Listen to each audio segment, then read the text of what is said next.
Does Seven Deadly Sins need OC characters? I've seen this brought up a few times in my recent videos about Klothos, saying like, why do we even have OC characters, or I'll never summon for OC characters.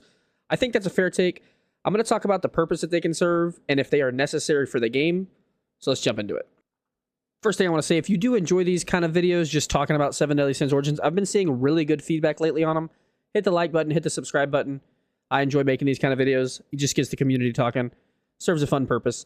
So as far as OC characters, right? So obviously you can make the argument with how many characters there are in the show, and especially if you include the new iteration, Knights of the Apocalypse, we really do not need OC characters. According to the Seven Deadly Sins Wikipedia, there are over 100 named characters in all forms of the IP. Factoring in most of these characters have multiple versions like Meliodas, Assault Meliodas, Escanor, the one Escanor. Clearly you could release a unit every 3 weeks and never need OC characters. OC characters, though, have been in Grand Cross for, 7 years now, I think is the anniversary they're coming up on. So clearly, they must be working and making money. Otherwise, Netmarble would have told these developers, hey, OC characters don't make money. Stick to the IP. We paid for the IP. Let's make money off the IP. I do tend to kind of sit in the middle. I'm obviously a huge fan of the IP, and I obviously do prefer when we get the main characters from the IP, but I also do like to see OC characters. First off, you can easily format an OC character to fill any gap on any team. Example is Klotho, right? She's coming out next.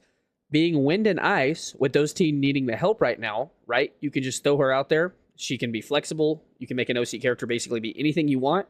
You can identify any weakness in the game, any certain needs a team may need, and an OC character can fill those gaps because you're just making it up as you go.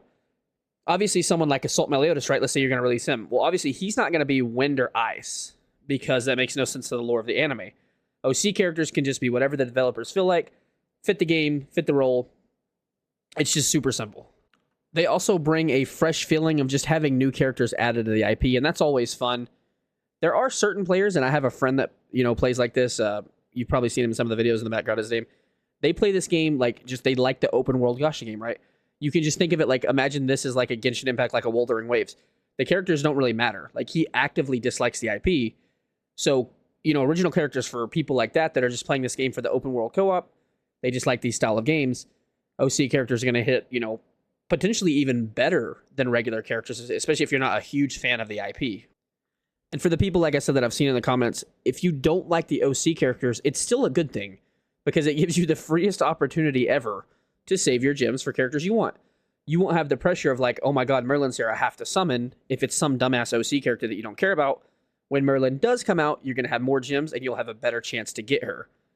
Imagine if Klotho that's coming out right now was Merlin, and then imagine that's followed up by like a Bon, and then maybe followed up by an Elizabeth or a Gother. You would have that constant pressure to feel like you need to summon because all your favorite characters are coming out. You don't want to miss them. That's going to cause the reckless decisions, less opportunity to save gems. So it gives you this little break, and that's not always a bad thing. Generally speaking, I do think OC characters have a purpose. For me, the purpose is to save money and to save gems.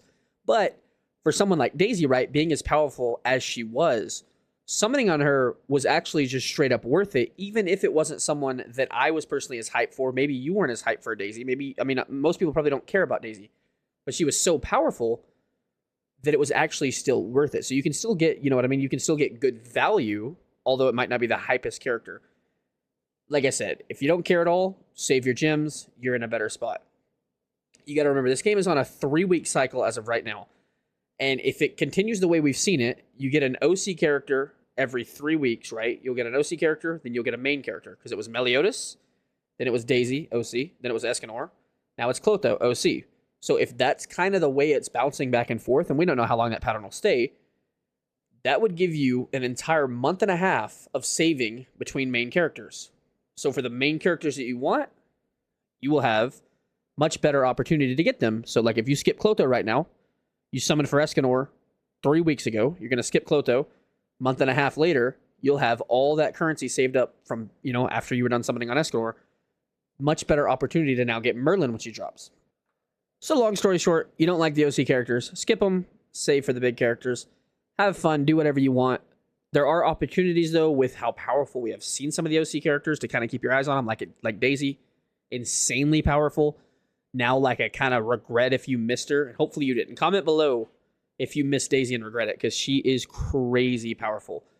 Clotho may not be quite on that level. We will see. But I do have a feeling, and I would keep my eyes out if I was playing this game. I think moving forward, OC characters are going to be just slightly better because that's the best way to sell a character that basically has no hype value. If you enjoy the content, if you like these style where we're just talking, just kicking back, comment below. Let me know what you think on OC characters. Subscribe, like. We will catch you in the next one.